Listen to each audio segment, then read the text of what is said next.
The shopping cart hit the curb before I noticed anything else. It rolled slowly across the gas station parking lot, wobbling in the wind, and bumped against the rear tire of a familiar blue truck. I recognized that truck before I recognized my son's face. The dent on the passenger door, the faded silver sticker near the tailgate. I had been behind him at a red light for 30 seconds without knowing it was him. It was 11:17 at night. I pulled in slowly. My son sat in the driver's seat with the window down, both hands on the steering wheel, not moving, not on his phone, just staring at the road ahead like he was waiting for something that was never going to come. 2 duffel bags were stacked in the truck bed. A plastic container of what looked like folded clothes sat beside them. A child's backpack rested on top. My heart stopped. I parked and got out. The night air was cold and smelled like gasoline and cut grass from somewhere nearby. I walked to his window slowly. When he finally turned and saw me, something in his face collapsed. Not dramatically, not all at once, just quietly, the way a wall cracks before it falls. "Mom," he said. I looked at the bags in the truck bed. I looked at his eyes, red and swollen. I looked at the child's backpack. "Where are my grandchildren?" I asked. He swallowed. "Inside with her. And you're out here because?" He looked away. "She changed the locks."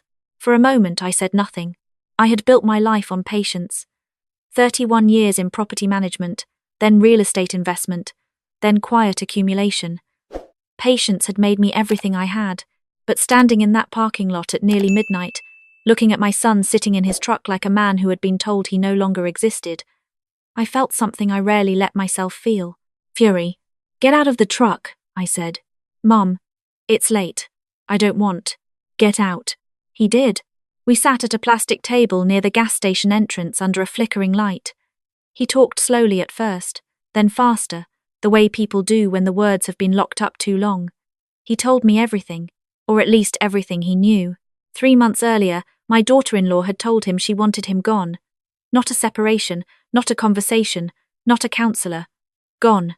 She said the house was hers, the children were hers, and anything connected to my name was something she intended to erase from her life. She said she had a lawyer, my son told me. She said she filed papers. She said there was nothing I could do. I folded my hands on the table. "What papers?" He looked at me. "She said you signed something, that you transferred the house deed to her name as a gift. She showed me documents, Mom. She showed me your signature." The gas station light buzzed once, twice. I had never signed anything. I drove home that night with my hands perfectly steady, not because I was calm, because I understood that what was coming required precision, not panic. My son followed behind me in his truck. I made up the guest room without asking if he wanted to stay. He stayed. That night, I sat in my office for 2 hours. I opened the filing cabinet where I kept original deeds, original titles, original everything. Every document relating to that house was there, in order, untouched. No transfer, no gift, no signature. I picked up my phone and called my attorney the following morning before 8. "I need to know," I said. "If someone can forge a real estate document in my name without me knowing." A pause. "Tell me what happened," she said. I told her. She listened without interrupting. When I finished, she said one sentence. "Do not touch anything and do not confront anyone yet." I set the phone down and exhaled. My daughter-in-law's mother had been present at every family gathering for the last 4 years. Quiet, watchful, always positioned near the kitchen or near the children, never far from the conversation but never quite in it. I had never trusted her, and never said so. She smiled too carefully. She asked questions that weren't really questions. The kind of woman who calls herself helpful and means something else entirely. I thought about her that morning while I made coffee. I thought about the way she looked at my house the first time she visited. Not like a guest admiring someone's home, like someone taking measurements. My son came downstairs looking like he hadn't slept. I put a plate in front of him and sat across the table. "When did she first start talking about the house?" I asked. He thought about it. "Maybe 2 years ago. She said something about how it would be practical if the property was in both our names since we lived there. And?" I said it was your house, not mine to decide. "What did she say?" He looked at his coffee. "She said you'd already agreed to it." I said nothing. I had agreed to nothing. The following week moved quietly on the outside and furiously underneath. My attorney made calls. A title company was contacted. Records were pulled. My son, to his credit, did not waver. He answered every question honestly, including the ones that were difficult to answer. He admitted he had stayed silent about things he should have questioned. He said he thought the conflict would pass. He said he believed her when she told him I had agreed. She said you were getting older, he told me one evening, looking ashamed. She said you were starting to forget things, that you had signed things and then didn't remember. I set down my fork carefully. She told you I was losing my memory. He couldn't look at me. Yes, there it was. Not just the forgery, not just the property, the entire architecture of it. She had been constructing a version of me for 2 years. Confused, aging, unreliable. A woman whose name could be placed on documents because she would not remember denying it. A woman who could be dismissed when she pushed back because everyone already believed she was slipping. I stood up and took my plate to the kitchen. Behind me, my son said quietly, "Mom, I'm sorry. I ran the water and waited until I trusted my voice." "So am I said. "But sorry won't get your children back in the right home. If you're listening right now and you know this feeling, when someone builds a story about you to make you smaller, when they use your age or your silence against you, stay with me, because this is exactly where things begin to change. And if stories like this matter to you, take a moment to like, comment, and subscribe. It helps this channel reach people who need to hear it. My grandchildren, 2 of them. My grandson was 7 and had recently started collecting rocks from every parking lot he visited. My granddaughter was 5 and still called me by a nickname she had invented herself when she was 2. I had not seen them since my son was locked out. My daughter-in-law had not returned a single call. I drove past the house one afternoon, not stopping, just looking. The curtains were different. Someone had replaced the ones I had chosen with my daughter-in-law years ago, when the house was first furnished. Replaced quietly, recently, as if preparing for a new version of the story that didn't include the original owner. I noticed that. I noticed everything. By the end of the 2nd week, my attorney had what she needed to begin formal proceedings. The documents my daughter-in-law had produced were analyzed by a forensic specialist. The signature had been created digitally and printed, not handwritten. The notary seal on the document matched a notary whose license had lapsed 14 months earlier. Someone had been sloppy. People who rush always are. "We can challenge this immediately," my attorney told me. "Wait," I said. She paused. "Why?" "Because she doesn't know what we have yet," I said. "And I want to understand the full picture before she has time to adjust it." There was a silence on the line. Then my attorney said, "You have done this before. I managed properties for 30 years, I said. "You never show your hand until you're ready to close." What I did not say was this. Somewhere underneath the legal strategy was something more personal. I needed to understand how far this had gone. I needed to know who else was involved, and I needed my grandchildren to see me walk into that courtroom with something unshakable, not just a challenge to a document, but the whole truth laid flat on a table where no one could deny it. My daughter-in-law's mother called me on a Thursday afternoon. I recognized her number and let it ring twice before answering. "I think we need to talk," she said. Her voice was measured, reasonable, the way voices get when someone has rehearsed. "I agree," I said. "My daughter is going through a difficult time," she continued, "and I think there are some misunderstandings about the property situation. I want to help resolve this without things getting messy." Messy. That was her word. The same logic as Mr. Thomas, I thought. Quiet means no witnesses. Resolved means no accountability. "What do you suggest?" I asked. "I think if you simply confirm that the transfer was intended, the children can have stability, your son can have access, and everyone can move forward." I smiled. The calm kind. "I'll think about it," I said. I hung up and called my attorney within 30 seconds. "She just asked me to confirm a forged document," I said. "That is witness tampering," my attorney said. "I know," I said. "Record everything from here."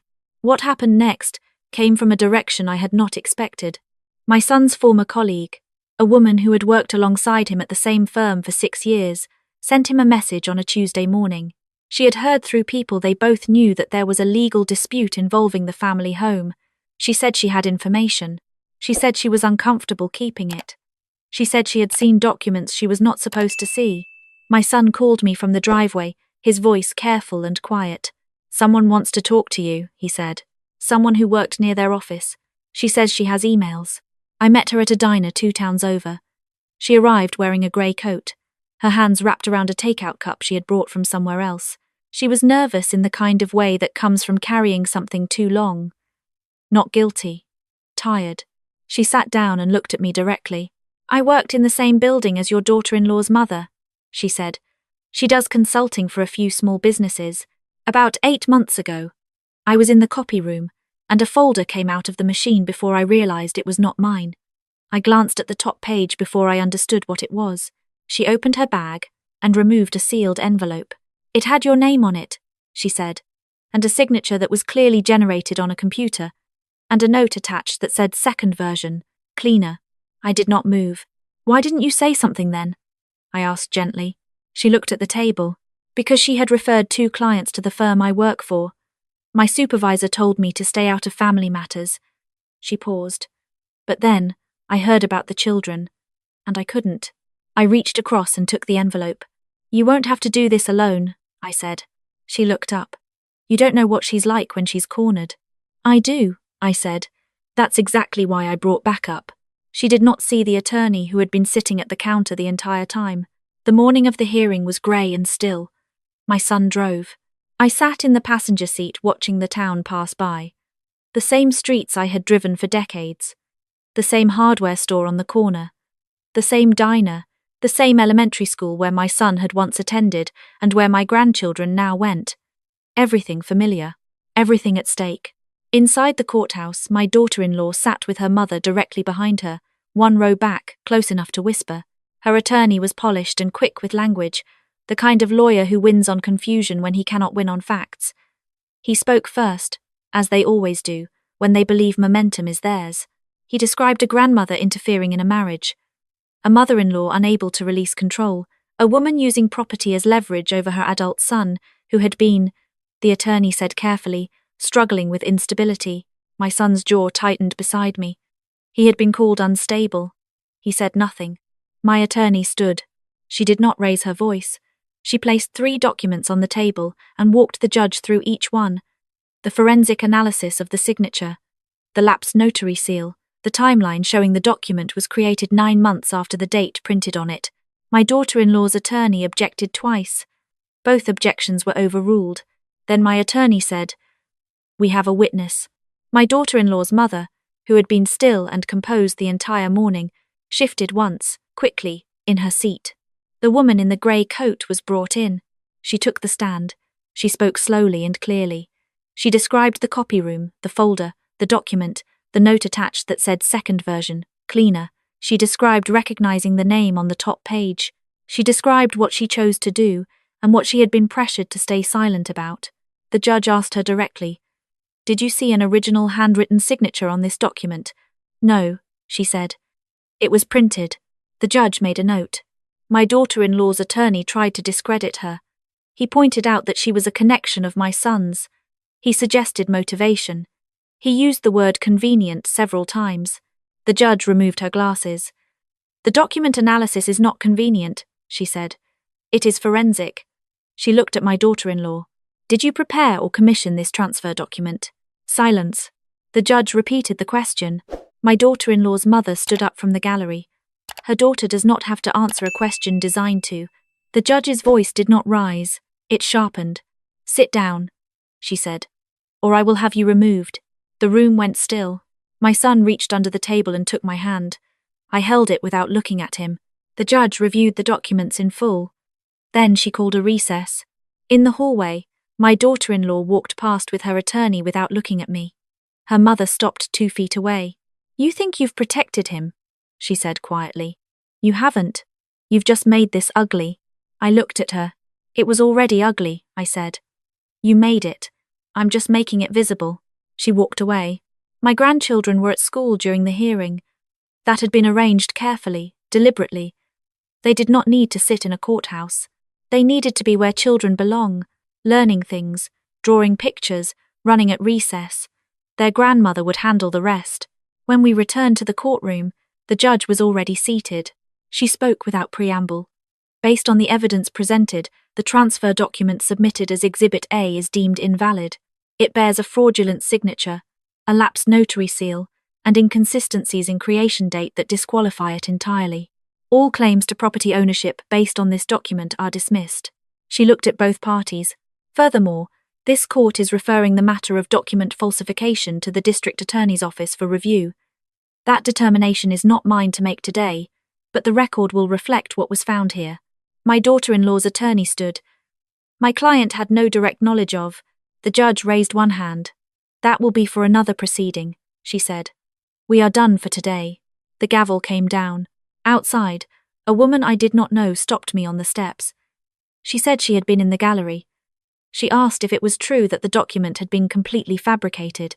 Yes, I said. She shook her head slowly. People really do that. Some people, I said. Not most. My son was quiet on the drive home, not the silence of defeat, the silence of someone who had been carrying something crushing for a long time and had just been allowed to set it down. After a few miles, he said, "She told me for 2 years that you were losing it, that you made promises and forgot, that you were confused about money, about documents, about everything." He paused, and part of me believed her. Not all of it, but part. I watched the road. "I know," I said. "How do you not hate me for that?" I thought about how to answer. "Because I raised you," I said finally. "And I know what you are when no one is working to make you something else." He didn't speak again for a long time. When we turned onto my street, he said quietly, "I want to be better than I was." "You will be," I said. "You already are. And you're not finished yet." That evening, the phone rang. "Unknown number," I answered. A man's voice, measured and low. "This isn't over," he said. "She has resources. She has time." I recognized the shape of the threat, even from a stranger. "So do I said. "Tell her to get a better lawyer." I hung up. I stood by the kitchen window for a while, watching the backyard go dark. The oak tree at the far end of the yard had been there when I bought the house. My son had climbed it when he was 9. My grandson had fallen out of it last summer and laughed, scraping both palms, and asked to try again. That tree was mine. That yard was mine. That history was mine. And no printed signature on a fraudulent document was going to change what I had built with my own 2 hands over 63 years. If you're listening and someone has tried to rewrite your story without your permission, whether with a forged document or a forged version of who you are, you know this feeling. The ground gets taken from you slowly enough that you almost don't notice until you're standing somewhere that doesn't feel like yours anymore. And then one day you look at a familiar truck in a gas station parking lot, and everything becomes clear at once. If that resonates with you, please like, comment, and subscribe. Your support helps this channel reach the people who need it most. 3 weeks after the hearing, my daughter-in-law's mother was formally interviewed by investigators. The emails on record, including the one referencing the second version of the document, were enough to open a full inquiry. Her daughter cooperated. Eventually, the way people cooperate when they see no remaining alternative. Their attorney negotiated terms. The house was never in question again. My son filed for divorce.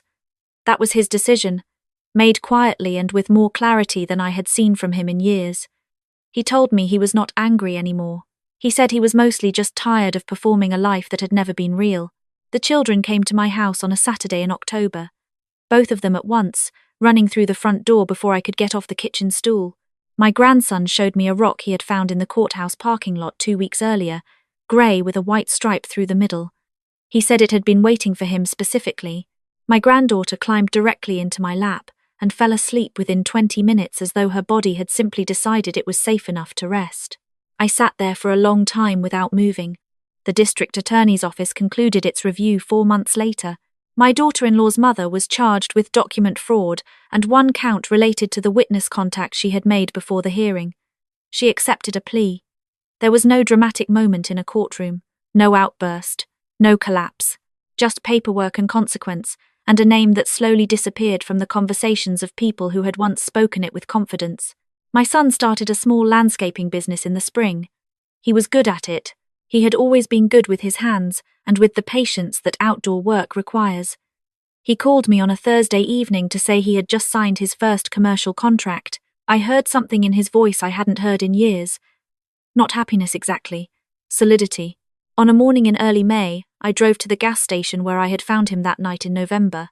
I filled up my tank and bought a coffee and sat at the same plastic table under the same flickering light, which still flickered.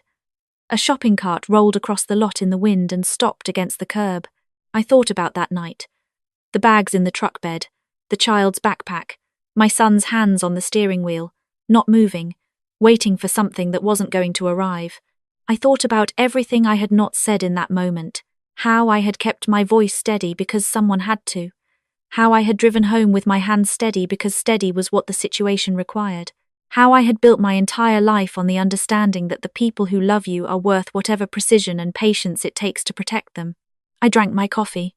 The morning was cold and bright, and entirely mine. I have been asked since then whether I regret any of it, whether the legal process, the exposure, the months of uncertainty were worth the outcome. I always answer the same way. The question is not whether the fight was worth it.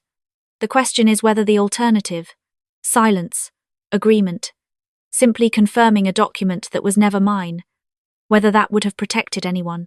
It would not have. It would have protected the people doing the harm. Silence always protects the wrong person. My granddaughter still uses the nickname she invented for me when she was 2. She says it like it's a complete sentence, like it contains everything she means to tell me. Maybe it does. My grandson found another rock last week in the school parking lot. Brownish, unimpressive, slightly lopsided. He handed it to me very seriously and said he thought I should have this one. I put it on my desk next to the photograph from the first property I ever purchased, the year I was 29 years old, and everyone thought I was in over my head. They were wrong then too. The people who build things know how to protect them. Not by being the loudest voice, not by performing strength for an audience, by being the one who is still standing when the noise finally clears, by keeping every original document, by answering the phone at midnight, by driving to a gas station and recognizing a familiar truck before you recognize the face, by knowing, without doubt, that this was always mine to hold, and that no one was ever going to take it.